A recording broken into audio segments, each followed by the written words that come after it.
Hello বন্ধুরা, আজ আমি বাড়িতে বানিয়েছি গরম গরম চাউমিন। দোকানের মতো, এক্কেবারে দোকানের মতন। তার জন্য নিয়ে নিয়েছি ক্যাপসিকাম, বাঁধাকপি আর পেঁয়াজ কুচানো।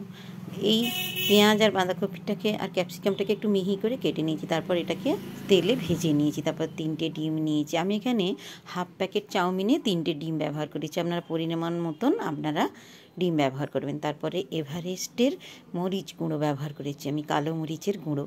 ডিমের সাথে দিয়ে ডিমটাকে ভালো করে ফ্রাই করে নিয়েছি। ভেজে নিয়েছি ঝুরো ঝুরো করে, একদম ঝুরো ঝুরো করে, যাতে মুখে না লাগে। ডিমটা দারুণ খেতে লাগবে। সব কিছুকে আমি আলাদা আলাদা করে ভেজে রেখে দিয়েছি।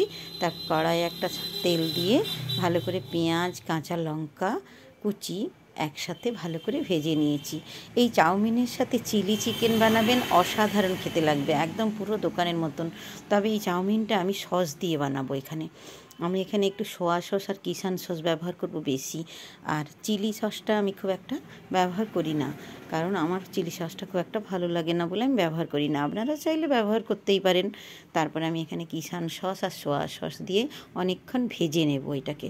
তারপরে যতটা বেশি ভেজে নেবেন ততটা সসের গন্ধটা চলে যাবে এবং সেটা সুস্বাদু হবে খেতে খুব। তারপর এটাকে আমি ভালো করে ভেজে নিয়ে এতে আমি চাউমিনটাকে তুলে দিলাম, সেদ্ধ করা চাউমিনটাকে।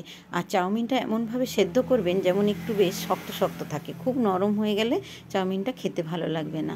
দেখুন, আমি এখানে সেদ্ধ করে রেখেছিলাম চাউমিনটা, দিয়ে দিলাম। দিয়ে তারপরে ভালো করে নেড়ে সমস্ত সবজি ওতে আমি মিশিয়ে নেব। যে সবজিগুলো ছিল, ডিম, ক্যাপসিকাম, বাঁধাকপি, পেঁয়াজ, কাঁচা লঙ্কা, সবটা একদম দিয়ে ভালো করে ওটাকে আমি নেড়ে নেব। তারপর ওতে আমি একটু আজিনামোটর দেব আর লবণ দেব। তারপর আজিনামোটর, লবণ আর একটু ওই মরিচের গুঁড়ো, আর একটু বেশি করে মরিচের গুঁড়ো দেব। দিলেই হয়ে গেল আমার রেডি হয়ে এসছে গরম গরম চাউমিন, একদম দোকানের মতন। আমি এর সাথে চিলি চিকেন খেয়ে থাকি। চিলি চিকেন আর চাউমিন হলে দেখবেন টিফিনটা খুব জোরালো হয় এবং খেতেও খুব সুস্বাদু হয়।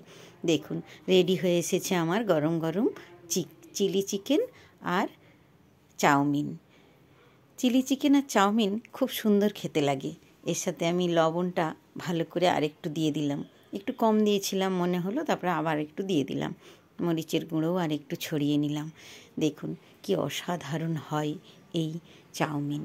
বাড়িতেই বানাবেন, একটু বেশি সস ব্যবহার করবেন এই চাউমিনটাই, তাহলেই দোকানের মতন চাউমিনটা একদম রেডি।